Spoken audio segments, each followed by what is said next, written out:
ससुराल में वो पहली सुबह मुझे आज भी याद है।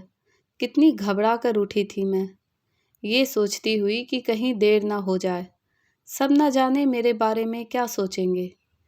केवल एक रात ही तो नए घर में कटी थी और इतना सब कुछ बदल गया, जैसे आसमान में उड़ती चिड़िया को किसी ने मोती के लालच देकर पिंजरे में कैद कर लिया हो। शुरू के कुछ दिन तो यूं ही गुजर गए। एक दिन हम घूमने बाहर गए। जब हम वापस घर आए तो सासू माँ की आंखों में खुशी तो दिख रही थी, लेकिन केवल अपनी बेटे के लिए। मैंने सोचा कि शायद नया रिश्ता है, एक दूसरे को समझने में कुछ वक्त लगेगा, लेकिन समय ने जल्द ही एहसास करा दिया कि मैं यहाँ बहू हूँ, इसलिए मैं जैसा चाहूँ वैसा नहीं कर पाऊँगी।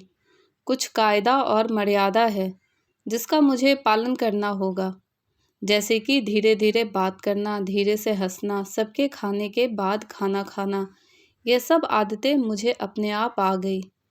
माँ से भी बात कम होने लगी, जिसकी वजह से मुझे पीहर की याद आने लगी। ससुराल में पूछने पर कहा गया कि अभी नहीं, कुछ दिन के बाद जाना। जिस पति ने शादी के समय कहा था कि आपकी बेटी पास में ही तो है, कभी भी आ जाया करेगी, उसके भी सुर बदल गए। अब मुझे धीरे धीरे यह समझ में आ गया था कि शादी कोई बच्चों का खेल नहीं है। इसमें केवल घर नहीं बदलता, पूरी जिंदगी बदल जाती है। अब मैं कभी भी उठकर अपने पीहर नहीं जा सकती, यहाँ तक कि पीहर वालों को भी मुझसे मिलने के लिए पूछ कर आना पड़ता है। पीहर में जोर जोर का हंसना, कभी भी कहीं भी चले जाना, रसोई में कुछ भी उठा कर खा लेना, अपनी मर्जी का करना, यह सब यादें बनकर रह गई। अब मुझे समझ में आने लगा था कि क्यों विदाई के वक्त सभी लोग मुझे गले लगाकर रो रहे थे। असल में मुझसे दूर होने का एहसास उन्हें रुला रहा था, लेकिन एक और बात थी जो उन्हें अंदर ही अंदर परेशान कर रही थी कि अब जिस सच्चाई से मुझे इतने दिन दूर रखा गया है, वह सच्चाई मेरे सामने आने वाली थी। पापा का यह झूठ कि मैं उनकी बेटी नहीं बेटा हूँ, अब और दिन नहीं छुप पाएगा, जो कि उनकी सबसे बड़ी चिंता थी कि अब उनका बेटा, जिसको कभी भी बेटी होने का एहसास नहीं कराया था, जीवन के इतने बड़े सच से सामना करने जा रही थी। वहीं माँ को भी चिंता सता रही थी कि उनकी बेटी अभी तक कोई एक काम भी नहीं किया करती थी, अब वह पूरे परिवार की जिम्मेदारी कैसे उठाएगी।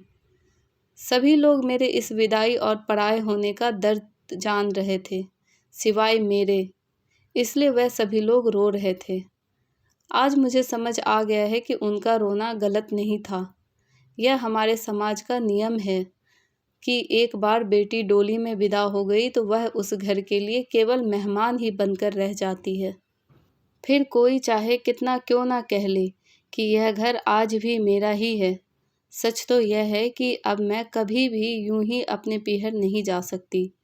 चाहे कितनी भी समस्या और परेशानी क्यों ना आ जाए, मुझे ही हल करना है, हंसते हुए या गम छुपाते हुए। आशा करती हूँ कि आपको हमारी कहानी अच्छी लगी होगी। कहानी अच्छी लगे तो प्लीज़ लाइक शेयर सब्सक्राइब करना ना भूलें और इस कहानी के बारे में आपकी क्या राय है हमें कमेंट करके ज़रूर बताएं। Thank you.